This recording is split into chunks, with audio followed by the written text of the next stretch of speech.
Have you ever crossed your fingers or knocked on wood for luck? Some elite athletes have lucky socks or a lucky hat or a lucky jersey, and they worry that if they don't wear them, their luck will run out. Well, straight A students have their own habits, and they're not all superstitions. We asked a bunch of super smart students and a few super smart teachers of those super smart students about what they did to secure their straight A record. Here's their advice about habits worth forming. They said also that you're welcome to adopt any of these yourselves.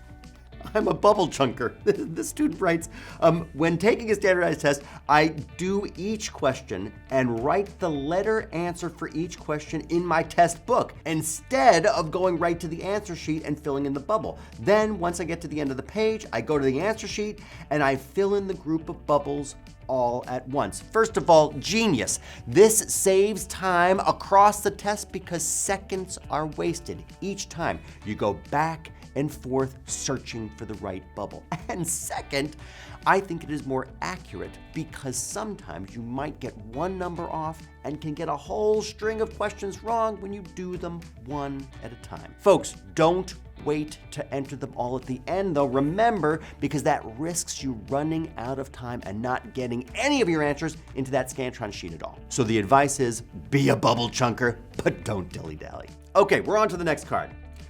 I always create images or pictures in my head to retain information. The more elaborate, weird, and detailed, the better. Okay, this is a pretty straightforward one. Good advice.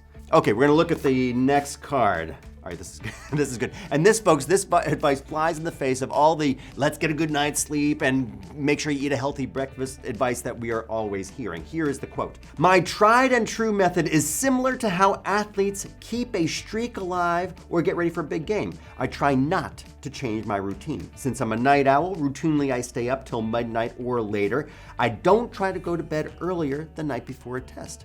Since I rarely eat breakfast, I don't sit for a full breakfast right before a test. My philosophy is to keep as many variables as constant as possible. That's a good one. This is good. Well, this student's approach is kind of different. So on the day of the test, I have a breakfast of champions for brain energy. My favorite is 2 eggs over easy, 2 slices of rye or whole wheat toast, a glass of orange juice, quarter juice and 3/4 of water, 2 cups of coffee with regular milk and no sugar. Oh, this is good. I wonder if this student is an athlete. Here, exercise prior. Could be something quick like jumping jacks or jump rope. Now this one is similar, but a mental workout. Here we go. Do some warm-ups prior to the actual test. Loosen the cobwebs a bit and get into test-taking mode.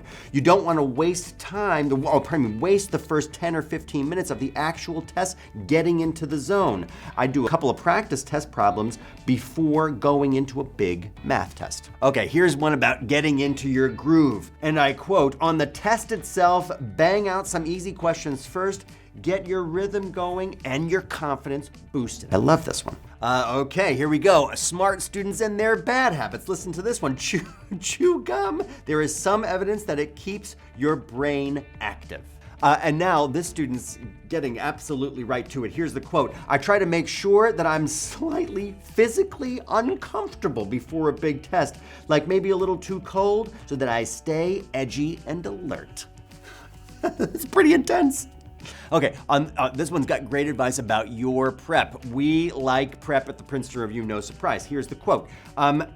Teach the subject. Prepare a brief presentation on a complex topic that you're struggling with and teach it to your parents, significant other, even your dog.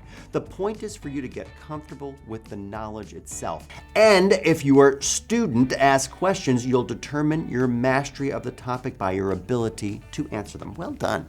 For our next one, and actually this is from a teacher themselves, and here's the quote. I had a tutoring student once who performed very well on her ACT practice test. Then she took the real test and bombed. Folks, it was test anxiety. I had been telling her to start training her body to calm down using mindful meditation and positive thoughts while smelling lavender oil. Smelling that lavender oil once a day for at least 10 minutes, to sniff a cotton ball dipped in lavender oil while closing your eyes in a quiet place, relaxing, and thinking about performing well on the ACT. Then on test day, put a cotton ball dipped in lavender oil in your jacket sleeve near your wrist. Whenever you start freaking out or feeling anxious, close your eyes, revert back to your mindful meditation practice and deeply breathe in the lavender oil scent. I love this. And the thing was that she did this. She took the ACT during the next test administration. She surpassed her highest practice test scores and her goals. Well, folks, I think we have to leave it from there. It cannot get better than this. I hope this works for you. Please comment. Let us know your secret habits for acing the tests. And as always, thanks so much for watching. And of course, subscribe to our channel to get all of the latest tips and strategies for earning your highest possible grades and scores.